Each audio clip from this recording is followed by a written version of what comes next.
¿Qué tal? Les habla Jorge Gestoso. Bienvenidos a este programa especial de México Decide, directamente desde Ciudad de México, donde estaremos durante toda esta semana cubriendo todas las instancias rumbo hacia los comicios presidenciales del 1 de julio. Y hoy tenemos el honor de contar con la presencia de Martí Batres, de la coalición Juntos Haremos Historia, candidato al Senado de Morena. Martí, gracias por estar con nosotros. Gracias, Jorge.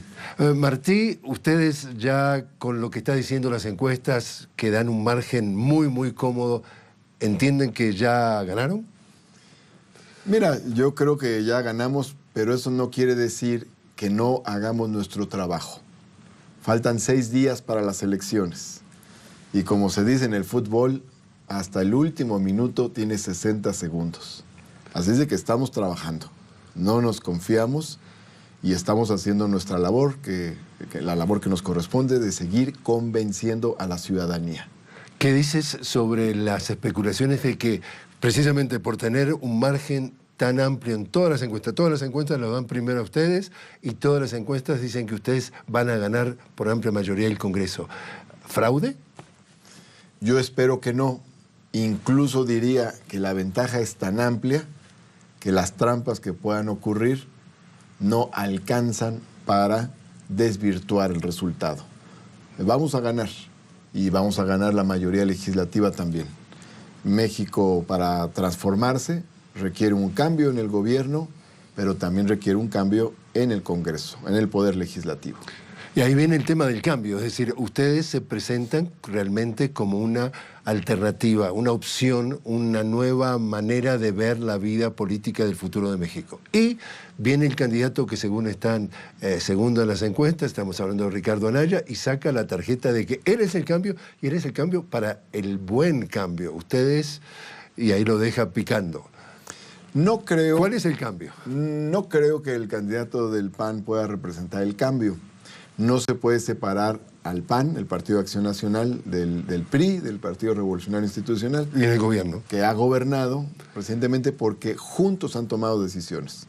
De hecho, el PRI y el PAN, que son dos partidos conservadores, han estado juntos en los últimos 30 años, tomando decisiones legislativas juntos.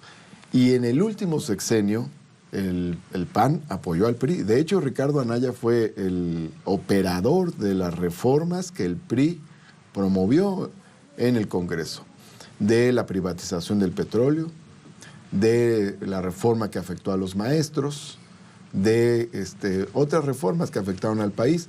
Pues el operador fue Ricardo Anaya, de los llamados gasolinazos, que fueron estos aumentos al precio de la gasolina. Un correligionario del propio Anaya lo criticaba, Javier Corral, el gobernador de Chihuahua, y decía, cuando disputaban ambos la presidencia nacional de ese partido, decía, a Ricardo Anaya se le hincharon las manos de tanto aplaudirle a Enrique Peña Nieto. No hay diferencia entre Ricardo Anaya y Enrique Peña Nieto. Hay un mismo programa, un mismo proyecto. Un tema que sale repetidamente y que ustedes también lo han identificado es el tema de la inseguridad. Y están hablando algunos analistas y dicen, en realidad el elector en esta elección es la violencia política. ¿Cuán preocupados están ustedes de que en realidad esto pueda tener un impacto en la vida de esta elección? Bueno, hay varios problemas fuertes que van a tener un impacto. Por ejemplo, está todo el tema de que la economía no crece desde hace muchos años.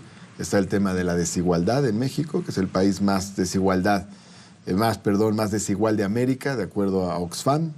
Está el tema de la corrupción, que ha llegado a sus niveles más altos, y está el tema de la violencia. En el tema de la violencia, algunos han señalado, han asesinado a 100 dirigentes y candidatos. Sí, es muy grave. Como es muy grave que cada día son asesinados 94 mexicanos. Cada día. Es decir, no solo son los 120 dirigentes políticos, sino que mucha gente está siendo asesinada. Entonces, ¿qué manda, Martí, en el país realmente? ¿Manda el gobierno o manda estas bandas violentas o el narcotráfico o todo junto encasillado bajo la violencia? El problema de fondo es que la economía no ha crecido. No crece la economía, está fragmentado totalmente el tejido productivo, está totalmente fragmentado el tejido social. Y todo eso hay que cambiarlo. Estas políticas neoliberales que se siguieron a lo largo de todos estos años, lo que hicieron fue perjudicar al país, dividirlo, polarizarlo, fragmentarlo, y por eso hace falta un cambio como el que propone Andrés Manuel López Obrador, una transformación de México. Ahora, la otra cara de la moneda. Andrés Manuel López Obrador, conocido como AMLO, se establece como un hombre que tiene autoridad moral. Y le sacan la tarjeta amarilla y dice, autoridad moral, sí, pero mire, usted está haciendo coalición con María Santísima. Por ejemplo, habla de la gente del PES, del PT, de Napoleón Gómez, que no necesariamente tienen, según muchos, autoridad moral. ¿Cómo se explica que quien saca la bandera de que yo tengo autoridad moral se junta y hace acuerdo con estos sectores? Bueno, hay mucha falsedad en muchas de las cosas que se han dicho. Por ejemplo, en el caso de Napoleón Gómez, dirigente del sindicato minero, él rompe con el sistema a partir de todo el tema de las mineras. El tema de las mineras es fuerte en el país. El diferendo de Napoleón Gómez con el régimen comienza cuando la tragedia de Pasta de Conchos, donde muchos mineros quedaron sepultados en las minas, murieron ahí y ni siquiera quisieron rescatar sus Me cuerpos. estás explicando la minucia, pero el título de la cosa es ¿cómo te defiendes? A ponerte un ejemplo. Pero ¿cómo te defiendes? Porque en realidad te están enchastrando de que vendés autoridad moral, pero te juntás con estas, como le quieras llamar tú, que tienen serias dudas. Te digo dos cosas. Primero, Contestame cómo lo explicás. Primero, Andrés Manuel López Obrador es una persona honesta, ha sido gobernante en la Ciudad de México, ha dado una lucha política a lo largo de muchos años, nunca se enriqueció y él no ve el ejercicio del poder político para un fin personal, sino ve el ejercicio del poder político ¿No crees que lo manchan para transformar, estas para hacer asociaciones? historia. Primero. Segunda cuestión, en muchas de las cosas que se dicen, hay muchas falsedades. Por eso, esto es falsedad. Sería una falsedad. Esta es una falsedad y como hay muchas otras falsedades que se han dicho a lo largo del proceso. Te pongo un caso, ¿no? Pero te respondo sobre el ejemplo concreto que ponías, pero así hay otros más, ¿no? En lo que tiene que ver cuando mirás desde el punto de vista histórico, ¿es esta una elección histórica? Es una elección histórica, lo reconocen propios y extraños. Aquí puede haber una verdadera alternancia.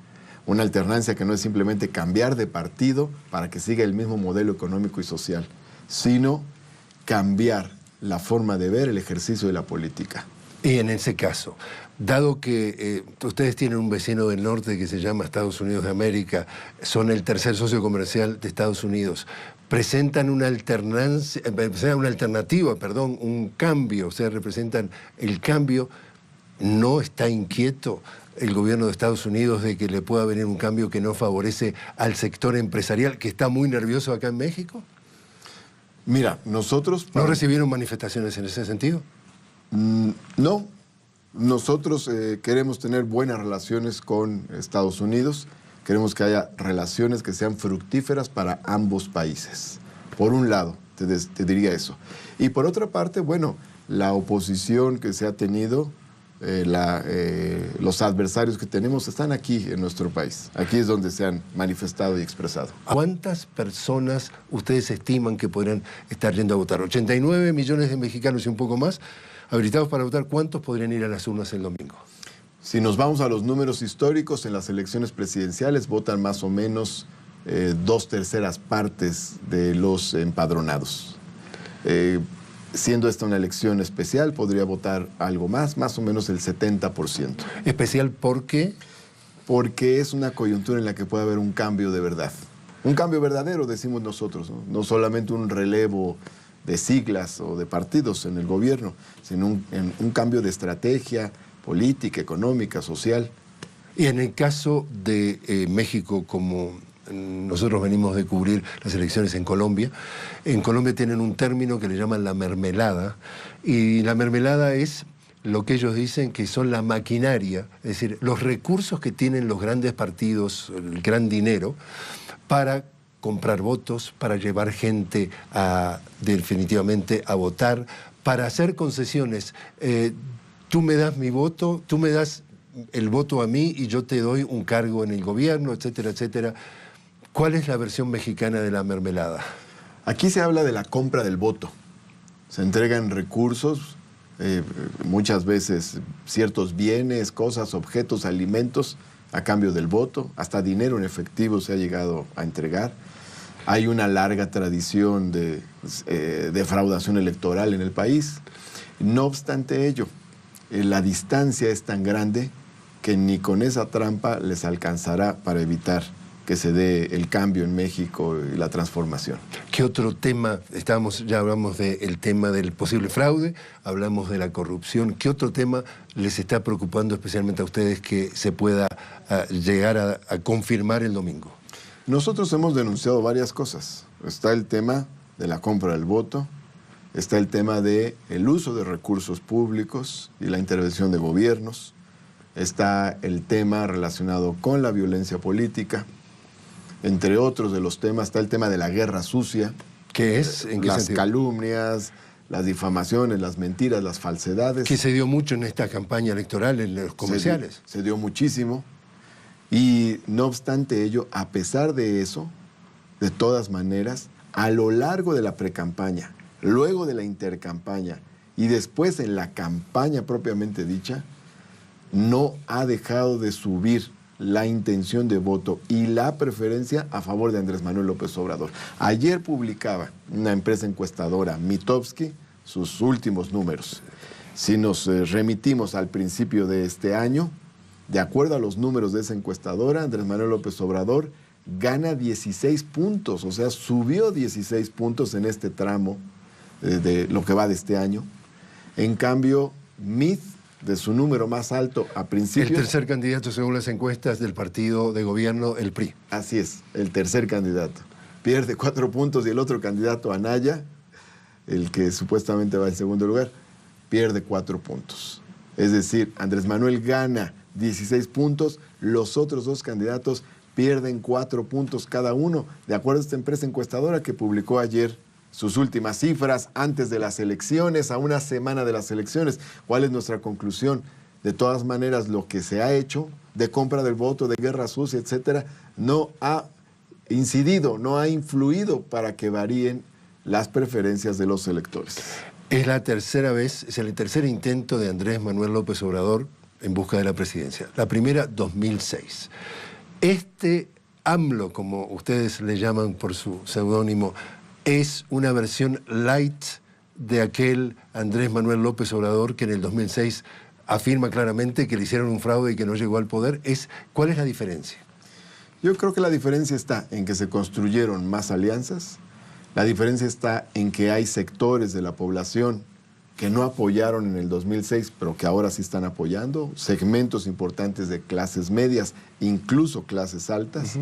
Y en la intención del voto hay una diferencia importante, es decir, en el 2006 no llegamos al 50% de intención de voto que ahora tenemos.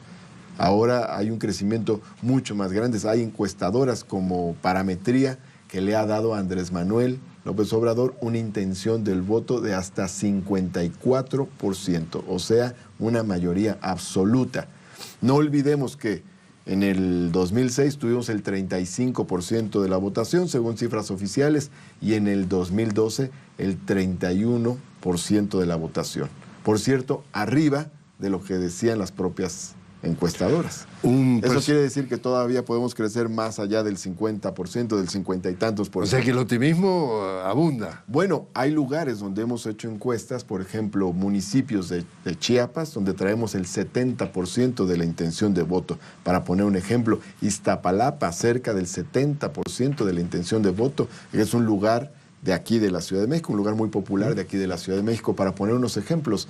Ahora hay una diferencia muy importante. En el norte del país, donde no ganamos en ningún estado, en el 2006 y en 2012, estamos arriba en varios estados, en Sinaloa, en Sonora, en Baja California, estamos en primer lugar.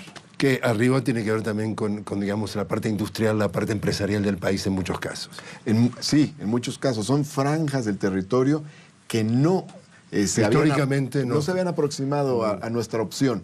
Y sin embargo ahora, por todo lo que ha pasado en el país, la recesión, la violencia, todos los problemas que comentamos, se han ido acercando. Te digo que Andrés Manuel López Obrador mantiene la base popular que ha tenido desde hace muchos años, pero ahora esa base se amplió a ciertos sectores de clases medias e incluso sectores empresariales que están apoyando a Andrés Manuel López Obrador. Vuelvo al tema de la autoridad moral, supuesta autoridad moral de Andrés Manuel López Obrador.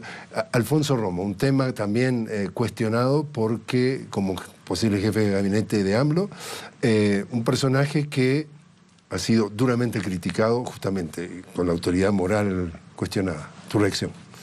No varía mi punto de vista. Lo que te digo es que son falsedades lo que se ha dicho. Alfonso Romo es un empresario, se incorpora, después de haber estado en contra de Andrés Manuel López Obrador, se incorpora al equipo de López Obrador, como muchos otros. Hay muchos empresarios que están apoyando ahora a Andrés Manuel López Obrador. Él es un caso, no es el único. Hay otros empresarios importantes. Marcos Fastlist apoyó también a Andrés Manuel López Obrador, incluso lo acompañó ahora al recorrido que se hizo en Los Ángeles, para ponerte un ejemplo, y otros empresarios importantes también han optado ahora por Andrés Manuel López Obrador. Lo que tiene que ver con el caso de Espinosa. ¿Cuál Espinosa? Estamos hablando de Espinosa, el presidente de Octa. Espino, perdón. Sí, Espino. En el caso hay una cuestión muy importante. En el caso del PAN, para decirle a quienes nos ven, el PAN, Partido de Acción Nacional, es un partido de tradición muy conservadora y de derecha. Tuvo un conjunto de rupturas en este proceso electoral.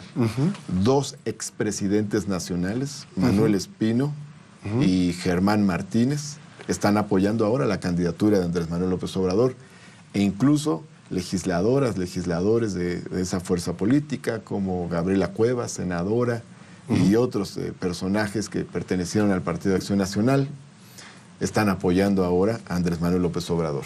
La coordinadora de campaña, Tatiana Cloutier, que fue militante del PAN, hija de un ex candidato a la presidencia del PAN, que fue muy importante, Manuel J. Cloutier, en el 88, es la coordinadora de campaña de Andrés Manuel López Obrador. Hay segmentos que no estaban con nosotros y que ahora están apoyando esta opción. Eso es parte de los elementos interesantes y nuevos que hay en esta tercera contienda en la que participa López Obrador. Ayúdanos a entender, porque no queda claro a buena parte del público. Habla AMLO de que le va a dar amnistía, habla de amnistía. Criminales, pero también supuestamente entrarían hasta expresidentes de esa amnistía. Y explícanos allí cómo funciona el tema de ser justo con criminales de cuello blanco, como podrían ser acusados algunos presidentes.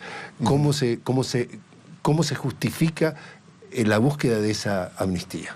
Yo creo que ahí hay que precisar dos cosas. Primero, en relación con los temas de seguridad, no planteamos amnistía para los criminales, como se ha dicho en alguna de las campañas en nuestra contra. Lo que planteamos es que puedan tener amnistía campesinos que actualmente siembran amapola o siembran marihuana por necesidad o de manera forzosa debido a las condiciones de violencia y de pobreza que hay en el campo mexicano. Muchos de ellos están en las cárceles. ¿Y a los presidentes? Ellos son realmente víctimas. Ahora, en el caso de expresidentes, dirigentes políticos y otros, lo que estamos diciendo es que no se va a perseguir a nadie por motivos políticos. Los órganos de justicia pues hacen sus tareas cotidianamente, pero en México se utiliza mucho esa de la amenaza electoral, de te voy a meter a la cárcel. Que lo está diciendo Anaya, por ejemplo, está diciendo, sí, yo quiero meter a la cárcel al presidente Peña Nieto porque tengo que jugarlo como un ciudadano más. Es un recurso electoral falso. Vicente Fox dijo en el año 2000 que iba a meter a la cárcel a Carlos Salinas. Y no lo hizo. No ocurrió. No solo no ocurrió, sino que fue el que le abrió las puertas porque él estaba ¿Una fuera muletilla? del país. Fue quien lo regresó. Es una estrategia, pero es una falsedad, en realidad. Y por otra parte, en el caso de Anaya, respecto a Peña Nieto, pues más aún, porque Anaya trabajó con Peña Nieto muy de cerca y después entraron en contradicciones, se pelearon. Una de las inquietudes que se ve también dentro de México y se mira... Pero te explico una cosa más sobre esto. En parte nuestros adversarios hacen campaña contra Andrés Manuel tratando de meterle miedo a mucha gente diciendo no, es que los va a meter a la cárcel, los va a perseguir, es intolerante, etc. Por eso es importante precisar de nuestra parte que no buscamos la venganza y no vamos a hacer persecuciones por razones políticas.